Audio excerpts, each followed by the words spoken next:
Already dosa বানিয়ে ফেলেছি। এবার নতুন আর একটা ব্যাটার আমি এখন দিতে যাচ্ছি। দেখো যখন দিচ্ছি আমি টু ইয়ামি, পুরো একদম দোকানের মতো হয়েছে। সুমিত কে বললো ইভেন বেটার দ্যান দোকান হয়েছে। হ্যাঁ দারুণ হয়েছে।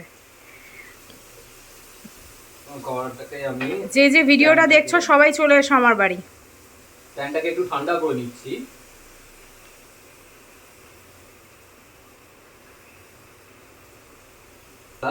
এই ব্যাটারটার জন্য তোমার আগে থেকে এটাকে ফার্মেন্ট করতে হয় না। এটা মেড অফ সুজি, স্যামোলিনা, আর একটু আমরা রাইস বা চিড়ে যে কোনো মেশাতে পারো। দেখো এটা রেডি দেওয়ার জন্য। প্যানটা দেখাবে আর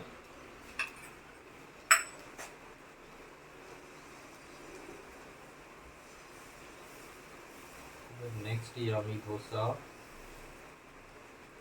রেডি হয়ে যাচ্ছে। দেওয়া হয়ে গেছে। এখানে হতে টাইম লাগবে একটু। দিদি উপর থেকে সামান্য একটু তেল ব্রাশ করে দেবো।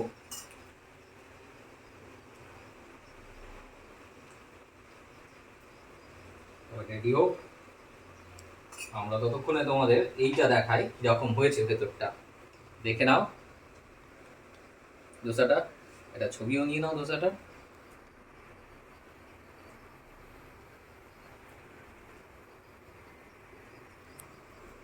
এখানে আলু স্টাফিংটাও আছে, রেডি করা আছে। আলু স্টাফিংটা দিয়ে দিয়েছি ভেতরে। এবার আমি তুলবো, রেডি হয়ে গেছে। এবার আমার প্যানটা দেখিয়ে দাও। প্যানটা একদম দোসা সুন্দর টেক্সচার চলে এসছে। অসম হয়েছে। এটা আমরা প্লেটিং করে দেবো। চলে গেল প্লেটে। নেক্সট দোসার ব্যাটারের জন্য রেডি করছি। এবার আমরা রেডি করবো তাওয়াটাকে। আবার দেখো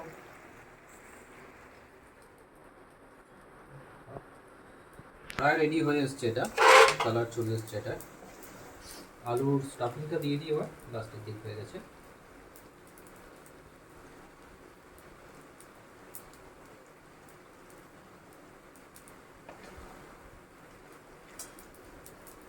দেখতে পাচ্ছ, এবার তুলবো আমি এটা।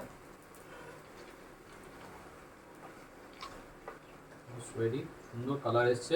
দেখো জাস্ট কালারটা দেখো, কালারটা দেখো, একদম সুন্দর কালার এসছে।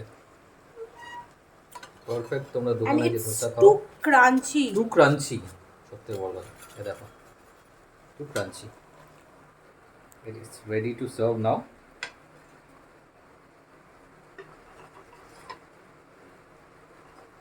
এটা সার্ভ করলাম আমরা। এটা আবার নেক্সটটা এর সঙ্গে সঙ্গে নেক্সটের জন্য আমরা চাপিয়ে দেবো আবার।